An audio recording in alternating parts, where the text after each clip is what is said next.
Cool. So, hey guys, welcome to the SaaS Sessions Podcast. I have two amazing guests with me here today. Morgan Ingram, who is who is a sales expert. He runs his own show called SDR Chronicles, and he empowers sales teams to become prospecting rock stars at JBarrows Consulting and Training. And Prakhar Jain, who is an associate director of sales here at Whatfix, and also a colleague of mine. Hey Morgan, hey Prakhar, welcome to the podcast. Thank you. Thanks a lot for hosting us. Yeah. So today we're going to talk about, what types of sales is, best for any SaaS company. Is it inside sales or outside sale, or is it something different, right? But before, let's get to know a bit of our guests. And let's start with Morgan. So, Morgan, so how did you get into sales? And, you started as an SDR and now you're training other SDRs to become better at their jobs. So, tell us a bit about your journey. Yeah. So what I've figured out is no person is growing up and they're like, man, I want to be in sales. Like Parker, I don't think I've met a person that's been like, yo, I want to get in this. Like, I have not met that person yet. Mm-hmm. So in that, obviously that's not how I started. So I actually wanted to be a sports agent. And in that, I saw Jerry Maguire. I don't know if you guys have seen that movie before. And in that, it talks about being a sports agent, all that stuff. And I was like, that's me. So throughout college, throughout high school, that's all I cared about. And I got to the end of my college career and I realized it wasn't for me. They told me I had to go to law school and all this stuff I didn't want to do. So I was like, that's not happening.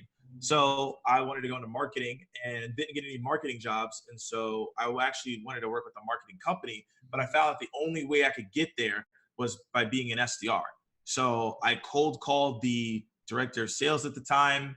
That cold call probably sounded terrible, but they let me in the interview. I don't even know how I even got there. And so now I'm there interviewing for an SDR role. I really have no idea what it's about and end up taking it. And so in that role, it was obviously setting meetings, for those who get context, sales development rep, setting meetings, prospecting, cold calling. And in that, I struggled in the beginning a lot. And I learned over time as I got better and better that there was a process for success. And in that process, it got me excited because in sales, the more that you learn and the more that you grow, the more you can earn as a whole. And also you just become better as a person. And so in that's why I really have enjoyed sales so far. And that's what got me into it. And then from there started the SDR Chronicles, which you mentioned. And that bolstered my personal brand in my career. And then that's how JBarrows, who I work for today, found me and then brought me in to be a sales trainer. Teaching on prospecting and sales development is now what I've been doing for the past 1.5 to 2 years. So that's like my backstory. That's where I'm coming from. And a lot of stuff that I talk about today are just best practices of what I've seen, what I've learned, and just mistakes that I've made across the way. That's an amazing journey. I mean, you said like you didn't meet anyone who's, who are dive right into sales and who knows that they are made for sales, right? So that's an amazing thing. And what about you, Prakhar? How did you get into inside sales and now the associate director at Whatfix? Tell us a bit about your journey as well. Yeah, sure. I think Morgan has laid it out really well because I can't, contradict him right here saying that I knew that I wanted to be in sales. I actually wanted to be a digital marketeer. The first job that I got into was after my MBA. So I completed my MBA as a gold medalist and, being to one of the, top tier 2 colleges based out of India, it was more around the jazz of being with startups. And I wanted to be a digital marketeer. That's how I started my journey. I joined Whatfix as the first employee. So it was just the founders. They sort of showed trust in me. And my CEO, Khadim, brainwashed me into sales. And he was like, no, you're a sales guy. And I was like, no, I'm not, because I think I'm good in marketing. But then, his entire idea was that, why don't you try this out and let's see if you like it. And, this is where I am today in the journey of 4.5 years in terms of, growing the company from 4 customers to 500 plus today, where 10% of Fortune 500 companies work with us, etc. But it's been one of a journey in terms of, I can't imagine myself today doing anything but it. It just has to be this. And I so much agree with Morgan that I never thought I would be a sales guy. So I fully agree with you that nobody knows that, right? No, you don't. And there has to be, right? It's almost like you wish that you could have that as an option. Like, cause I didn't even know until like, I was like seeking it. And even today, like even being on podcasts and public speaking, I didn't even want to do that either. So it just, everything kind of cultivates together. And it's funny, like probably looking about it when you're like, what did you want to be when you grow up? Sales is probably the millionth thing on the last of the list there. Sure. Awesome. Yeah. Awesome. So that's Prakhar and Morgan, guys. And so I don't want to keep the listeners waiting. So let's start dive into our topic, which is inside sales versus outside sales, and what should you guys do for your SaaS. So Morgan, can you tell us about what's the difference between inside sales and outside sales? How are these two different? Yeah, I think it starts with the super high level that outside sales is a lot easier, right? Because you have face-to-face conversations. Right? There's no one who can say like, oh, face-to-face conversations, like that's super hard. Like I can tell your language, I can tell your body language. If I'm saying something off, I can always switch. Like we obviously have video now with inside sales, but looking back at it, there wasn't video at some point, right? So it was obviously a lot harder to gauge tone and to get people's attention. So I say obviously outside sales, it more so leads to behaviors on body language and obviously meeting with that person face to face, right? It's a different way. And how your prospecting is different too, because you're at more events and things of that nature. So yeah, outside sales, face to face sales, obviously a lot easier. Inside sales is a lot more tough because you're dealing with everyone else who's doing inside sales, right? You're dealing with SDRs that are looking to make cold calls and emails. You're also dealing with tonality. You sometimes can't get that person on the phone, right? You have to negotiate sometimes via email because that person doesn't want to answer your phone call. So it's a little bit harder because you're dealing with multiple channels. Outside sales, you're doing so much face to face. If you have a problem, it's like, all right, let's have a face to face meeting, right? With an inside sales, it's just so much harder because of everything that's going on from that avenue standpoint. So I'm not saying that it's a walk in the park with outside sales. That's not what I'm saying. But the distinction is that like, hey, look, I'm having face-to-face conversations and we're meeting at events versus I'm making cold calls and doing emails. And it's just a lot more different from that inside sales perspective. And also the type of people that are inside sales and outside sales is different as well, right? There's different ways you're going to go about that. The way that you're going to talk to people, conversations is different as well. So that's how I see the differences. I know obviously there'll be probably different insights across the board from different people here, but that's kind of how I see it. Awesome. And anything to add there, Prakhar? I mean, I know that you're leading inside sales and you have done inside sales. So you have anything to add in terms of that? No, I think I would agree with Morgan. In field sales or the outside sales, body language plays a huge role in terms of, just getting to know your buyer. You're pitching your solution, their body language clearly tells you how interested they are. You're asking the right questions, but if your product is not a fit, you clearly see that with their body language. You give them a licensing code, it clearly shows up on their face, whether it was a sticker shock or whether it's in line with their expectations. In inside sales, you're completely, you have video conferencing tools as well, but then a lot of times, like Morgan mentioned, in terms of SDR calling, etc., you're completely shooting in the dark, and it's definitely much harder, I think. Awesome. That's interesting. So Morgan, we're going to discuss about 3 scenarios here for 3 different types of SaaS there are.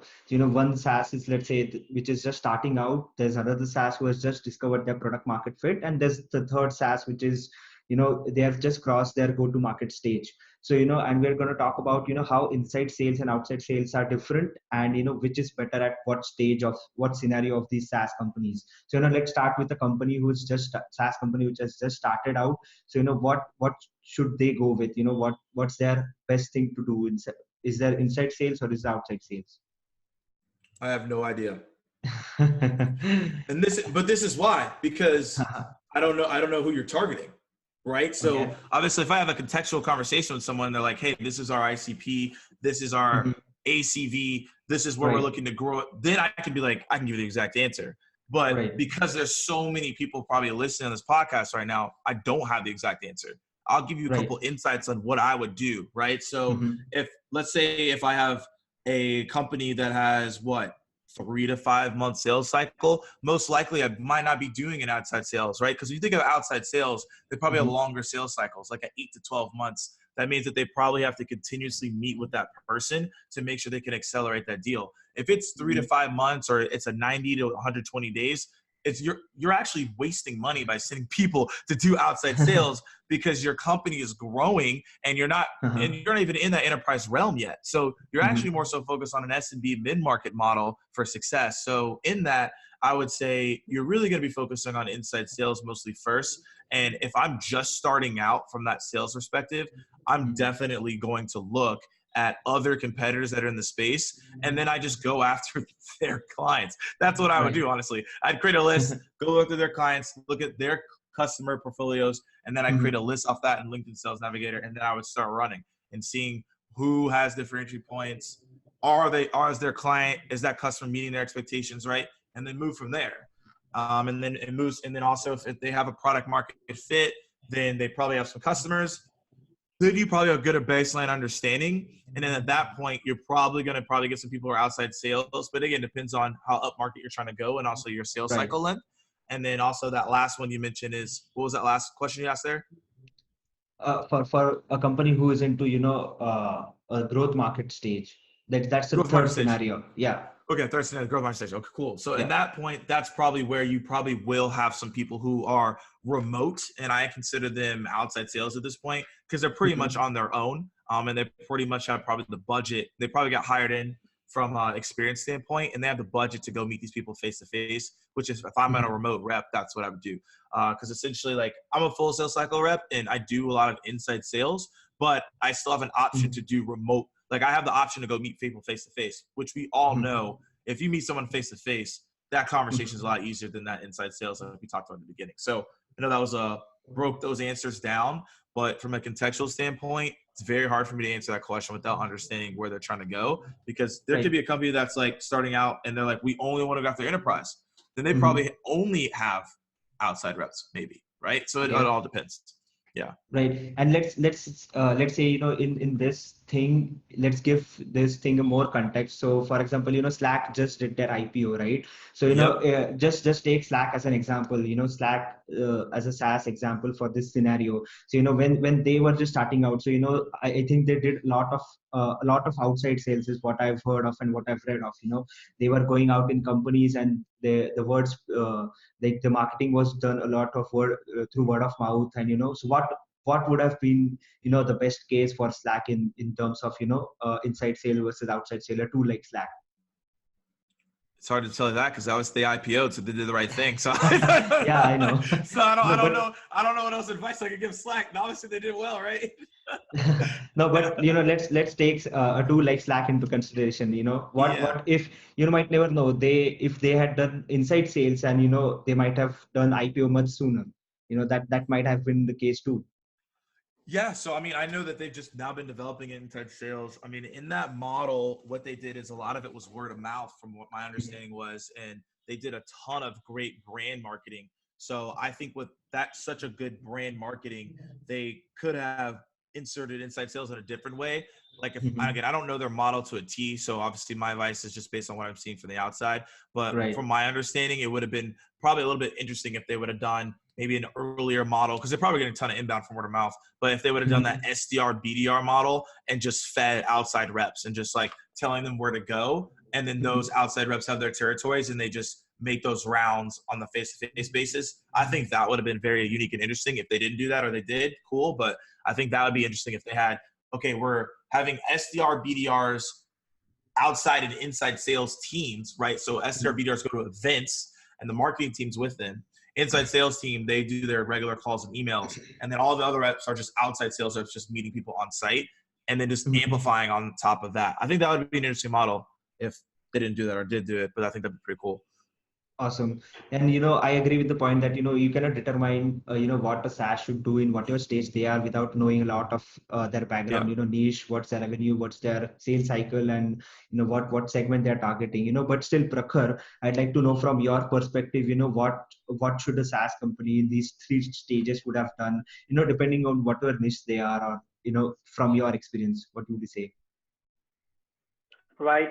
I think a large bit of that has been covered by Morgan already, but, bringing more contextuality by, I'd look at two things. One is the sort of product you have. If it's a product-led growth model that the company wishes to achieve with somebody like a Slack or this conferencing system that we're using right now, Zoom, right? So these companies start small in, basically, an organization where a group of people start using it, and the word of mouth, what Morgan rightly highlighted, is the one that is contagious, which actually takes it across teams and then turns it into an enterprise sort of a deal. So I think in these sort of cases, it completely depends. I think a lot depends on the product. A lot depends on the sales cycle, of course, because if you have a low ticket size product at $99, you can never afford an outside team, right? I mean, an outside sales team is going to cost you much higher budget. They're going to be, expensing large amounts on their lunch and learn sessions, etc., which at that sort of price point for a product, you'll never be able to afford as a company and grow. So that's important.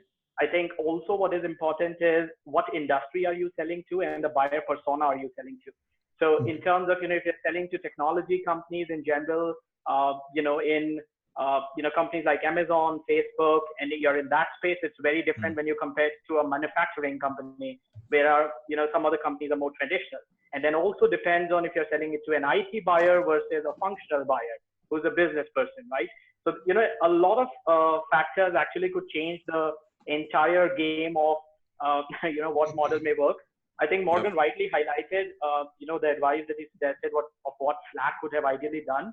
I would go with that as well. And in fact, that's exactly what we do today at Whatfix as well, right? It's a hybrid model. So we have a mix of inside sales versus outside sales. So, your SDRs open up the conversations. You probably do some of the sessions remote. And then if there's a requirement, then you add that face-to-face to it as well to make it more appealing.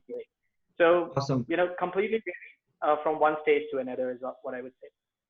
Awesome. And then, Morgan, just like Prakhar highlighted that, there's a good balance between inside sales and outside sales that a company is doing. As they're growing, they should have that same balance grow as well, right? One tip, one weights the other one over, then, it can fall apart, I guess. So, how do you think, a company should balance, what are the factors that a company should look at when they're, balancing inside and outside sales? I would say ultimately, I think it goes back to the factors that we talked about is what are the expectations right as a whole? So if they've gotten a C round funding, how fast is revenue looking to grow, right? What's the SDR to AE model? Is it a 1.25 to 1? Is it a 2 to 1? Whatever that is. So I think when growing it, I think it's the expectations of who do we want to meet and then mapping out how many, like it's reverse engineering, like the equation of, okay, how many meetings do we need to get or how many business do we need to close from an outside sales perspective? And then we need to map how many reps are to that. So that would be my advice there is like come up with a formula of like what the revenue we're trying to hit. Okay, how many outside sales reps need to happen for that? Then that's when you should program that as well. Awesome. And what's your take on this, Prakhar? I mean, you've been doing great thing at Whatfix, and how is Whatfix balancing inside sales and outside sales?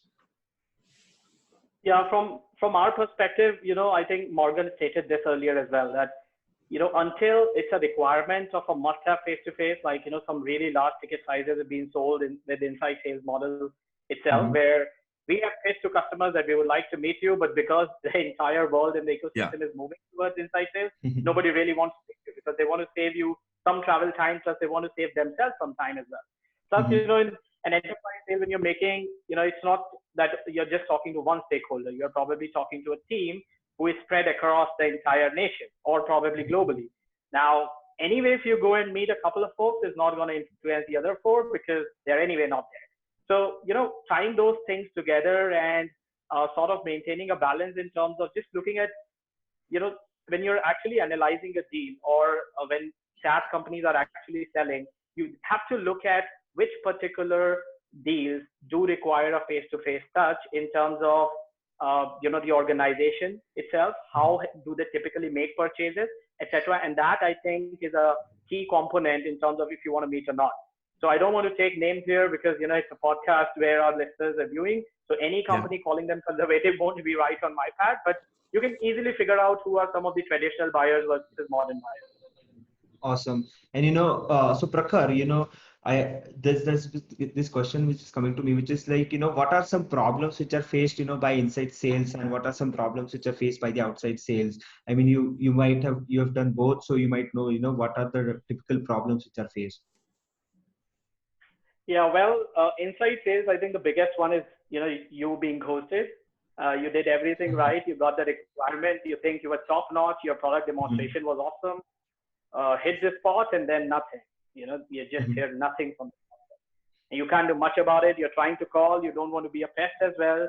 So you're trying to find that perfect borderline between being persistent but not being a pain. And in attempts of doing that, a lot of times you get ghosted. I think in outside sales, the worst that has happened to me is that I was on a run once where I was covering 6 cities in 8 days, and it was on the East Coast. And a couple of my meetings, one in New Jersey, another one is in DC. And these two were, a day and the next day. So right after, both of them get canceled because of different reasons. So, a lot of time and, money can actually get wasted when you're on the run. Mhm. And, these things definitely arise because this happens in inside sales as well, but doesn't hurt you so much because one prospect cancels the meeting, you go on to another, you pick up the phone and start again, right? In a face-to-face sort of scenario, you can't unfortunately do that because your entire plan or the setup of the entire trip is now set up in a particular pace. So yeah, that could happen. I mean, top two things that I could probably think of. Awesome. So Morgan, this makes me think of two scenarios, okay? One in inside and one in outside sales. So in inside sales, an SDR is making calls throughout his day, right? And, he makes like say 20, 25, 30 calls and, no one picks up or there's like no one shows up. But, then there's that 31st call, and then he, in all these 30 calls, he's already frustrated and, he's in some different mindset and he's seeing a pattern that no one is picking up. And, the 31st caller picks up and, so how should an SDR, tackle this, because he's in some different mentality and I'm sure, he's been disheartened probably, or, he's just gone crazy that, 30 of my calls wasn't picked up and, the 31st one did. So, how should an SDR tackle this scenario? I mean, I think you're the best person to, answer.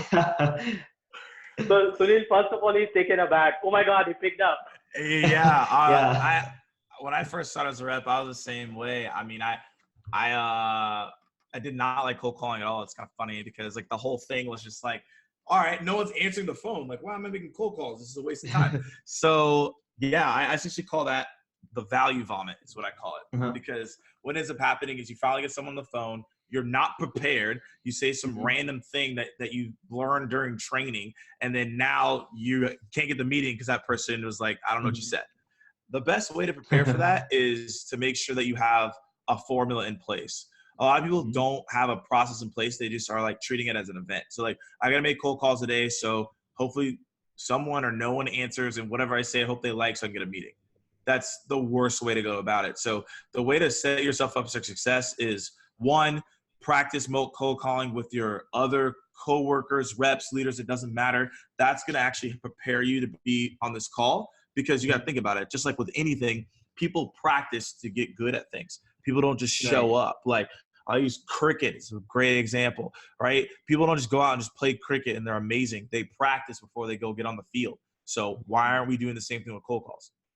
Awesome. Yeah. And so you have to have that cold call with that rep in order to be successful, to make sure you don't value vomit. And also at the same time, you got to come with the process and formula. Like, people go play cricket. They know this is how am I gonna pitch? This is how I'm gonna hit. And most people don't know once they get up to the plate of actually getting a prospect on the phone, they don't know what they're gonna say. That's like someone going to the cricket and be like, I forgot how to hit. Like, okay, that person's not gonna be on the team very long. The same thing has to be a cold call. You gotta figure out what's your intro, what's your attention grabber, your value prop, and then also say to him, what is that close statement you have to make? So in that's what's gonna make you more effective, and that's how you not do the, oh my gosh, somebody I got on the phone today. You're always prepared because you know what you need to say. Awesome. And the second scenario which comes to me is from Prakhar's experience, which he mentioned just right now. So let's say you're into outbound sales and you're traveling from the west coast to the east coast for a meeting, and you travel there, you arrive at the east coast, let's say New York, and you found out that the meeting is cancelled due to some emergency for any reason. So how do the outside sales guy handle this scenario, because he's already traveled from west coast to east coast. He spent time, he spent money there, and then he has to travel back again to the west coast. So how should a sales guy handle this scenario? I've dealt with this scenario before. So, all sales guys. Yeah. I had a meeting set. And so here's the thing. This is important. And I got this piece of advice because every time I think about it now, it makes sense. Like, don't just set one meeting and then go for that just one meeting. Like set multiple things in place, because if one thing falls off, at least you're like, okay, cool, I got something else to do. So that's the precedent. Like, don't be like, I'm going to come from San Francisco to New York for one meeting. Like, make sure that you set, even if it's like hanging out with a friend or maybe it's whatever, you just set that up. So that's my whole ethos. And so that goes into the answer to the question, which is how do I make sure that doesn't affect me?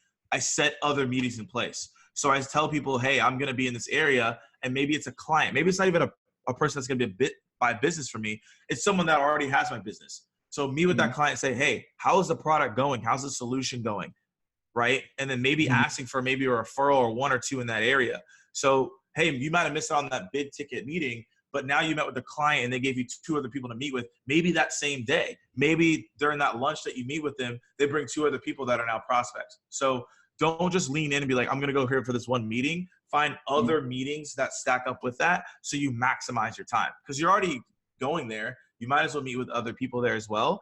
And then also just look at your LinkedIn network or whatever you have and see who else is going to be in the area and reach out to them. Maybe you haven't connected with somebody. Maybe there's someone else in the area that's in your sales role, and you can maybe get quick lunch with them, best practices that then lead into, right, another conversation, and they actually can refer you to someone else. So maximize your time when you're somewhere. That's how I make sure to do that. But let's say for the scenario that I scheduled nothing, right, and I don't have any meetings, and that was my only meeting, that's when you just need to go in places where you can network with people. Find out, maybe is there an event that day? Is there somewhere else you can go? Is there someone else you can talk to? Email real quick, go to their office, and just maybe they can show you around, and maybe you can meet with someone. Just be very adaptable in situations and make adjustments. Don't be tied to your schedule, and if it all falls, then just you falter. Like, be adjustable in the process. Awesome. And that's kind of bring us to the end of this episode. But there's one last thing I'd like to ask both of you. Let's say you both are amazing SDRs as well. So what's your first line when you pick up? When someone picks up, what's the first line that you mention? That apart, like something cool. So I do. Same call him Bob. Hi, Bob. Thanks for taking my call. Do you have a few moments? I lead with curiosity. I don't lead with my name. So in that, the innate human nature is to respond with who are you? And in them responding with who are you, then I can dive into that and like really talk about the stuff that I want to talk to them about. So by doing that, it sets me up for success to do my value prop. Awesome. And what about you, Prakhar? Is there any trick that you follow or yeah? Yeah, and any tricks that you follow can only last so long, I feel, because it's picked up by a lot of folks and then it's outdated. You have to keep coming up with new ones. I think one of the ones I can think of that has always worked a lot for me is because I used to get a lot of cold calls, so I could relate. I would just go with, hey, thanks, Chris. Thanks for taking my call, and you weren't expecting my call, but I just need a minute of your time to talk about something very interesting. Just something on those lines. Yep. Be more human in the way to just tell them, hey, you weren't expecting my call. So they know it's a cold call. It obviously is. And then lead from there. So usually, people respond. Sometimes I hear a giggle and, it's just, lightens the mood, and then I can take it forward from there. But yeah, it's been very mixed, to be honest. Awesome. That's amazing, guys. I mean that this has been a very insightful conversation with both of you. Thanks a lot, Morgan, for taking time, and thanks a lot for doing this. Thanks a lot, Prakhar, as well. Absolutely. Yeah. Thanks a lot, Sunil. Pleasure is ours. Awesome. Peace out. Take care. Yeah. Yeah.